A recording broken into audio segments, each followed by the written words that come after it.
E se não está tudo bom, eu vou encontrar com Deus e ainda vou estar alegre, porque vou encontrar com aquele que pode mudar a minha história. Então o que a Bíblia está dizendo é, seja qual for a sua situação hoje, fique alegre, porque você veio se encontrar com quem? Com... Olá, meus irmãos e minhas irmãs. Já voltaremos com o pastor Cláudio Duarte, então não saia desse vídeo, hein? A vida é uma jornada repleta de altos e baixos, não é verdade? A tristeza é uma emoção que todos nós enfrentamos em algum momento de nossas vidas. Mas como cristãos, temos a promessa de que a alegria virá pela manhã. Independente se você acredita que esta manhã se manifesta de maneira literal, ou se é o alvorecer de uma nova fase na sua vida, a gente vai explorar algumas estratégias práticas e espirituais para superar a tristeza e experimentar a verdadeira alegria. Só que antes, para você deixar a gente sempre alegre, não deixa de se inscrever no canal, ativar as notificações, deixar aí o seu like, o seu comentário e assistir esse vídeo até o final. Isso é muito importante para a gente e faz com que o YouTube recomende esse canal para pessoas que precisam ouvir mensagens como essas. A tristeza é uma resposta natural a perdas, desapontamentos e dificuldades. No entanto, como cristãos, não estamos destinados a permanecer nesse estado. Jesus disse para nós: no mundo vocês terão aflições, mas tenham coragem, eu venci o mundo. Está lá em João, no capítulo 16, verso 33. A tristeza ela é temporária, a alegria eterna está ao nosso alcance, basta acreditar. A alegria genuína não depende das circunstâncias externas, pode crer nisso daí. Ela vem de nossa conexão com Deus. Lá no Salmo 16:11, você pode ler: na tua presença há plenitude de alegria. Quando nos aproximamos de Deus por meio da oração, leitura da Bíblia e adoração, encontramos alegria que transcende as situações temporais. Deus criou a igreja também como um suporte, uma comunidade de apoio. Quando enfrentamos tristezas, compartilhar nossos fardos com os outros crentes nos fortalece. Lá em Gálatas, no capítulo 6, verso 2, a palavra nos lembra: levem os fardos uns dos outros, e assim cumprirão a lei de Cristo. A comunhão com outros cristãos nos ajuda a encontrar consolo e encorajamento. Lá em Romanos, no capítulo 5, verso 5, a palavra nos diz: e a esperança não nos decepciona, porque Deus derramou o seu amor em nossos corações. A esperança em Deus é uma âncora para a nossa alma. Mesmo quando tudo parece sombrio, podemos confiar que Deus está trabalhando em nosso favor. Ore regularmente, entregando as suas preocupações a Deus. Medite nas Escrituras. Alguns versículos, como Filipenses 4:4, alegrai-vos sempre no Senhor, isso que está escrito lá, nos lembram da fonte da nossa alegria. Pratique sempre a gratidão. Agradeça a Deus pelas pequenas bênçãos diárias, um coração grato, ele transborda de alegria. Isso é maravilhoso. Sirva aos outros. A alegria aumenta quando nós ajudamos os necessitados e pessoas que precisam da nossa mão amiga. A tristeza pode ser uma estação nessa jornada, mas não é o nosso destino final. Apegue-se à fé. Confie nas promessas de Deus e busque a alegria que só Ele pode oferecer. Lembre-se de que você não está sozinho e que Deus está ao seu lado. E Ele está pronto para transformar as suas tristezas em uma alegria duradoura, vibrante e inspiradora para outras pessoas. Acredite nisso com todas as suas forças. Agora, você que estava esperando pelo vídeo do pastor Cláudio Duarte, chegou a hora de assisti-lo. Vamos para essa pregação maravilhosa que ele preparou com todo carinho para mim e para você. Salmo 122 diz assim: alegrei-me quando me disseram, vamos à casa do Senhor. Os nossos pés estão dentro das tuas portas, ó Jerusalém. Jerusalém está edificada como uma cidade que é compacta, onde sobem as tribos do Senhor, até ao testemunho de Israel, para darem graças ao nome do Senhor. Pois ali estão os tronos do juízo, os tronos da casa de Davi. Orai pela paz de Jerusalém, prosperarão aqueles que te amam. Haja paz dentro dos teus muros e prosperidade dentro dos teus palácios. Por causa dos meus irmãos e amigos, direi: paz esteja sobre ti. Por causa da casa do Senhor, nosso Deus, buscarei o teu bem. Feche os seus olhos mais uma vez. Senhor nosso Deus e Pai, te damos graças por tua palavra, por tua bondade, por tua misericórdia e pelo teu cuidado para com todos nós. Continua falando conosco, ó Deus, usa-nos a todos que vamos passar, ó Pai, por esse momento aqui, que sejamos instrumentos usados por Ti, em nome de Jesus. Amém. Glória a Deus. Amém. Eu quero fazer uma reflexão com vocês sobre esse texto. E, primeiro, a postura, a condição emocional, que não apenas nesse texto, mas que em diversos outros momentos, a Bíblia busca nos orientar como devemos nos apresentar a Deus ou nos colocarmos diante dEle. Quando vamos para um momento de oferta, a Bíblia diz que devemos ofertar com alegria. A Bíblia diz que muitas vezes, quando enfrentarmos as adversidades, precisamos entender que há um momento e uma postura emocional para a oração, onde muitas vezes estaremos, e aqui uma oração intercessória, é o que o texto quer nos expor, nos mostrando que vamos estar orando, clamando e com todo um sentimento focado nisso. Mas a Bíblia diz que quando recebermos o retorno dessas orações, nós vamos nos posicionar de forma alegre, de forma festiva, de forma prazerosa. Eu gosto desse texto porque ele começa dizendo: eu me alegrei, e não é uma pergunta, é uma afirmação. Alegrei-me quando me disseram o quê? Vamos à casa do Senhor? Esse não é o tom não termina com um ponto de interrogação, não é uma pergunta, é uma afirmação. Eu gosto dessa exposição porque nós precisamos entender, primeiro, que se vamos ter um encontro com Deus, se vamos estar diante de Deus, quer estejamos no momento de satisfação ou no momento de crise, quer estejamos no momento onde está tudo dando certo ou tudo dando errado, se vamos encontrar com Deus, nós estamos alegres. Se tudo está dando certo, louvado seja Deus, porque está tudo bom. E se não está tudo bom, eu vou encontrar com Deus e ainda vou estar alegre, porque vou encontrar com aquele que pode mudar a minha história. Então o que a Bíblia está dizendo é: seja qual for a sua situação hoje, fique alegre, porque você veio se encontrar com quem? Com Deus. E se está tudo bem, você veio para agradecer. E se tudo não está bem, você pode ter certeza que as coisas vão mudar. E esse pranto vai se transformar em alegria, em satisfação, em prazer. Quando olhamos para esse texto, isso é extraordinário. E o verso 2 diz assim: os nossos pés estão dentro das tuas portas, ó Jerusalém. Preste atenção, por que eu vou estar alegre, feliz? Porque os meus pés, as minhas bases, certo? As minhas raízes, a minha estrutura está dentro de Jerusalém.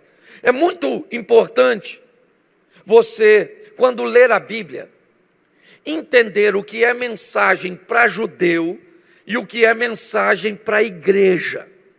Muitas pessoas se atrapalham com isso. Às vezes veem comportamentos culturais, estruturas que são direcionadas para o judaísmo e acaba colocando isso para a igreja. É muito fácil encontrarmos pessoas que têm dificuldade em entender isso.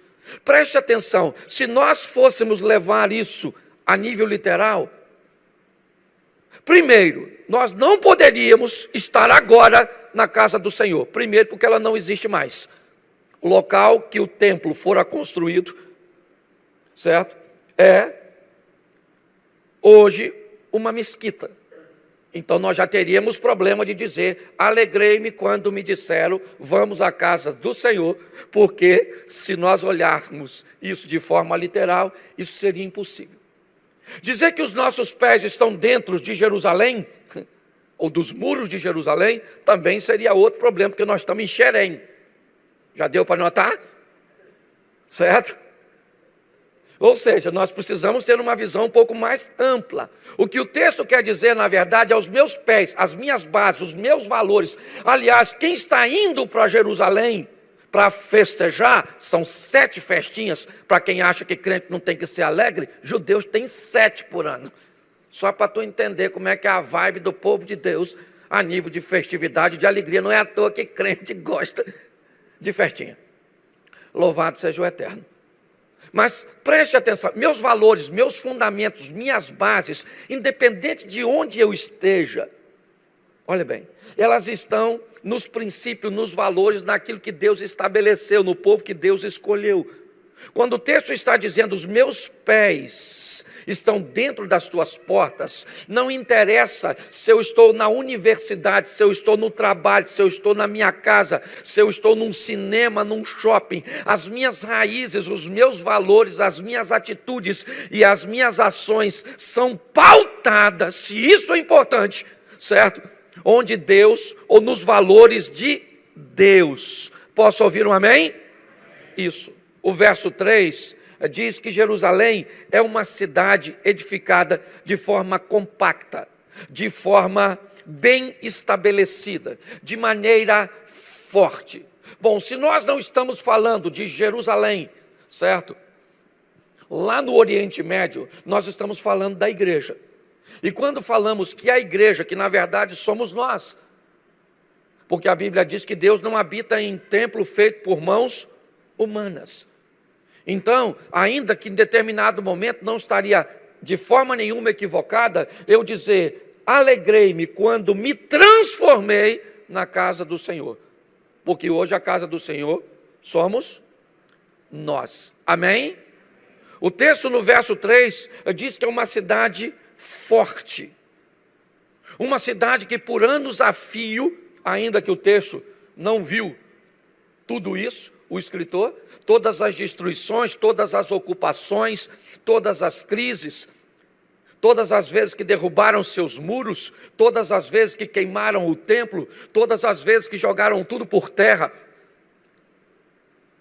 Mas o que nós aprendemos no verso 3 é que ela é uma cidade que não se destrói.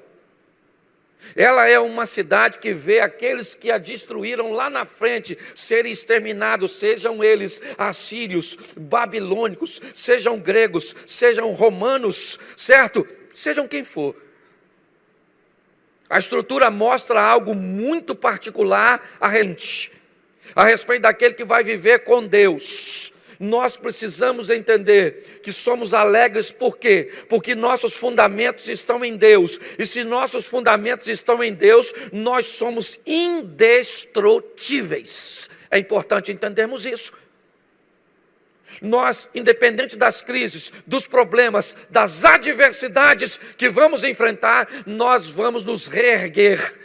Nós vamos ter resiliência. Sabe aquela capacidade que a almofada da sua casa tem depois que você se levantou de cima dela? Dá uma olhadinha na sua almofada se ela estiver legal. Senta em cima dela, aperta ela, isso, comprime ela e depois solta, que você vai ver ela fazendo assim, ó, e voltando à condição normal. Nós servimos ao Rei dos Reis, o Senhor dos Senhores. Nós estamos debaixo de uma grande nuvem de testemunhas e de uma pressão extraordinária, pois todo dia traz consigo o seu mal. Mas o nosso general é Cristo, o nosso Senhor é Rei dos Reis. E por mais desafios que encontremos, nós vamos sobreviver. Amém? Porque somos firmes, fortes, compactos, certo? E eu gosto dessa palavra compacta em alguma em alguma das traduções, porque ela quer dizer pequeno, mas que contém o necessário. Aparentemente pequeno. Alguém olha para você e acha você pequeno, pode achar você insignificante. O que ela não sabe é o poder que contém em você. Apesar de sermos pequenos, mora alguém que é muito grande dentro de nós. É assim que funciona. O verso 4, ele diz: onde sobem as tribos do Senhor, até o testemunho de Israel, para darem graças ao nome do Senhor. O verso 4 diz que Jerusalém era um local de agradecimento. Gente, um dos maiores desafios de nos relacionarmos, eu acho que em todas as esferas dos relacionamentos, seja ele intrapessoal, com você mesmo, às vezes você é mal agradecido com você mesmo, você é ingrato com você mesmo, você é ingrato quando olha para você e não vê o potencial que tem em você, você é ingrato com você mesmo, quando você já venceu tantas adversidades no passado, está enfrentando uma hoje e acha que ela vai te destruir. Às vezes nós somos ingratos de forma interpessoal, como nos relacionamos com outras pessoas, do verso 2. Mas também é pautada em emoção. Tudo que vamos fazer, normalmente segue duas vertentes. A vertente dos valores, dos princípios. Vamos falar de aborto. Então o que nós vamos usar por princípio?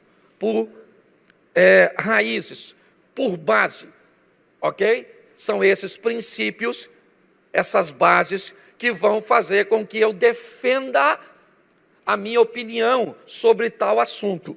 Isso são raízes, princípios e valores. Só que eu também tenho um posicionamento emocional. E esse posicionamento emocional pode me fazer falar a coisa certa de forma errada, no tom errado, da maneira errada. Eu gosto dessa expressão de prosperidade no palácio, porque está falando de plenitude, de uma estrutura governamental, e segura isso, porque eu não estou falando só para aqui, liderança, aqui não, e não estou falando de política não. Eu estou falando de você como esposa, ser sábia para tomar uma decisão no que diz respeito ao seu casamento, o comportamento de seus filhos, o comportamento do seu marido, primeiro pautada nas suas bases e raízes e depois pautada no seu equilíbrio emocional. Porque prosperidade, com ter o suficiente, o bastante de tudo, enquanto riqueza é ter muito de uma coisa só. O que o salmista está dizendo é: orem, para quê? Orem para que as pessoas, para que aqueles que estão ao redor do muro tenham paz. E para que isso aconteça, o palácio tem que estar bem. Aí nos expõe a seriedade de orarmos pelas autoridades. A responsabilidade que temos. Se você acha que prefeito é ladrão, que governador é ladrão, que se você acha que ministro é ladrão, você pode achar o que você quiser e você tem todo o direito pelos exemplos e pelas respostas que nós recebemos. Só que o texto diz que para entre os muros, ou para que entre os muros tenha paz, lá em cima tem que ter prosperidade. Isso é importante. Entendemos a nossa responsabilidade de entregarmos a nossa nação, os nossos governantes. E eu sei que é difícil. Que às vezes dá vontade de você dobrar o joelho e falar: Senhor, eu estou orando porque o Senhor está mandando. Mas a minha oração é para acabar com tudo. Eu recebi uma mensagem ontem que fiquei muito triste. Muito triste. O pessoal manda muita brincadeirinha para mim. Certo? E esse texto não é meu, tá bom? Eu só li, só estou reproduzindo. Abre aspas. O garotinho fala para a mãe, né? Mãe, hoje teve um ladrão aqui em casa. A mãe falou: menino, sério? Ele roubou alguma coisa? Falou assim: não, só veio pedir seu voto. Olha, eu fiquei tão triste. Mas só para você entender. E o que pode mudar isso são nossas mãos, é verdade? Mas, na verdade, elas só vão representar os nossos valores, nas nossas escolhas. E não apenas falando de política, eu não estou falando de política, eu estou falando de decisões. Mas vamos aqui. Verso de número 8. Por causa dos meus irmãos e amigos, eu direi, paz seja sobre ti. Preste atenção. Amigos e familiares, é o que o texto quer dizer. Eu quero a paz, eu acho isso, e agora quero trazer numa conotação da igreja. Eu vejo pessoas tão feridas em seus relacionamentos interpessoais, tão magoadas, muitas vezes porque nutriram expectativas não correspondidas de líderes religiosos. Muitas vezes porque enfrentaram adversidades e problemas que acabaram com o seu casamento, com toda a sua estrutura familiar. E todas as vezes que elas tentam recomeçar um relacionamento, elas têm dificuldade de continuar ou de prosseguir em seus relacionamentos interpessoais. Uma parte da igreja, ou vem para a igreja, em busca apenas do relacionamento divino. Eu tenho postado isso na minha rede social, e tenho mostrado o seguinte, a Bíblia diz, amai a Deus sobre todas as, e amai o seu próximo como a, amai a Deus sobre todas as, e o seu próximo como, ou seja, eu amo a Deus em primeiro lugar, sim ou não? Mas amo depois quem? Apesar do texto falar o próximo primeiro, o próximo não é o primeiro depois de Deus. Porque preste atenção como é que o texto termina. Ame o próximo como? Então se você não se ama, você vai ter problema para amar o próximo, sim ou não? Esse texto está no Velho Testamento, ok? Sim? Vamos dar uma olhadinha nisso mais à frente, só para você entender o que é relacionamento. Já estou terminando. Para você entender? A Bíblia diz que eu tenho que amar a Deus sobre todas as coisas. É isso?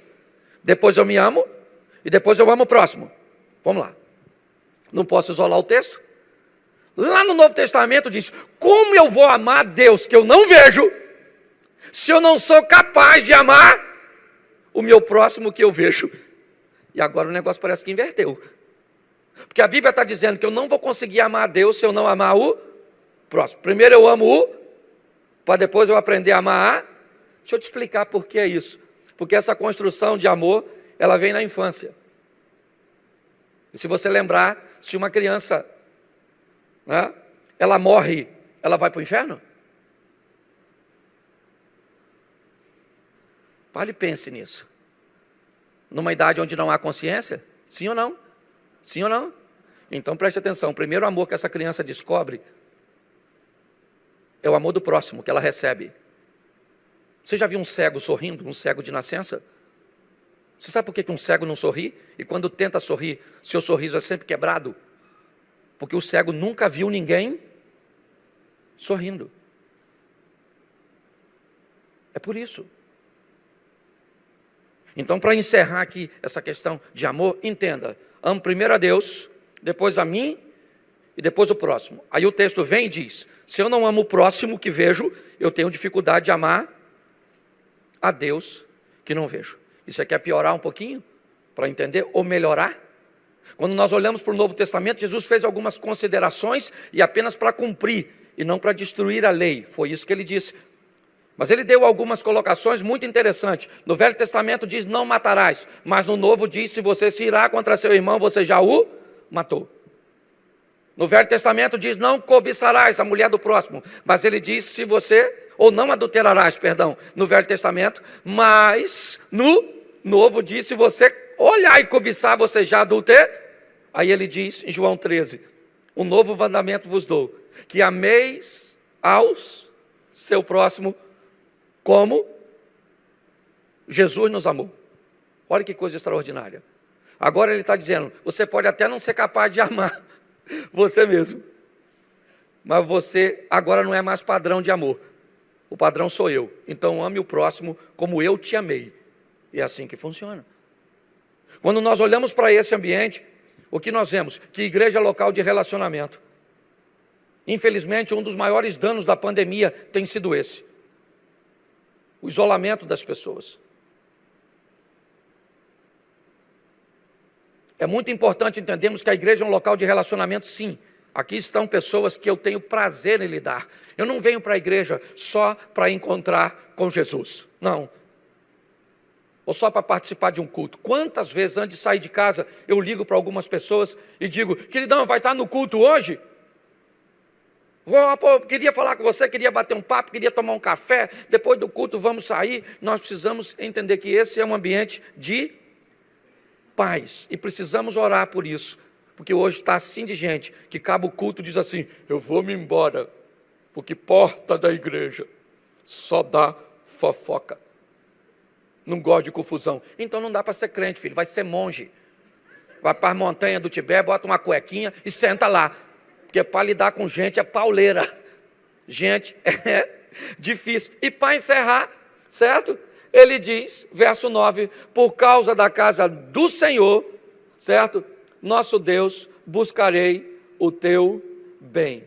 É magnífico olhar toda essa estrutura, certo? Que Deus criou para nos estabelecer. E eu fico muito feliz de poder fazer parte de tudo isso. Todos os dias eu agradeço a Deus, certo? Muito obrigado a Deus pela oportunidade que eu tenho de lidar com pessoas, de fazer parte da vida de pessoas, de muitas vezes frustrá-las. Sim, quantas pessoas já saíram daqui frustradas comigo, porque esperavam de mim uma perfeição que eu não tenho, porque esperava de mim decisões que eu não fui capaz de tomar. Por isso, eu aprendi que pastor é como motorista de ônibus. Nosso papel é apenas dirigir, e tem ponto que a gente para, que tem gente que sobe. Tem ponto que a gente para, que tem gente que desce. E que eu tenho que continuar dirigindo. Então, que vocês continuem orando por mim, porque tem sido um grande desafio, mas um desafio maneiro. Maneiro. É muita gente doida, que vem com a vida toda bagunçada, uns arrumam. Tem gente que chega aqui e piora. Sai daqui mais bagunçado que entrou. Teve um que entrou aqui e que tinha se divorciado de uma mulher ruim, mas ruim mesmo, eu conhecia. Chegou aqui, ele conheceu uma pior e está vivendo com ela. Esse dia me chamou para me apagar um incêndio. Eu cheguei lá, eu olhei para o olho dele, estava escrito saudade da antiga. Então, gente, vamos continuar orando, porque a Bíblia diz, 1 Tessalonicenses 5,17, orai, sem cessar. Nós estamos na casa do Senhor, está tudo bem, alegre-se, e se não está, fica alegre, porque já já a sua história vai mudar, aquele que há de vir virá e não tardará. Amém? Eu quero que você feche seus olhos. E aí, você gostou do vídeo? Então não se esqueça de dar o seu like, de deixar o seu comentário, de fazer a sua inscrição e ativar as notificações. Eu sou muito grato a você que ficou até aqui, até o final do vídeo. Isso é muito importante para a gente. Muito obrigado de todo o coração. Bem, a promessa do Senhor é que nós vençamos as tristezas. Creia que Ele tem grandes bênçãos para realizar em sua vida, que te trarão uma profunda alegria. Não se esqueça disso e apegue-se nessa verdade. Um forte abraço e até o próximo vídeo.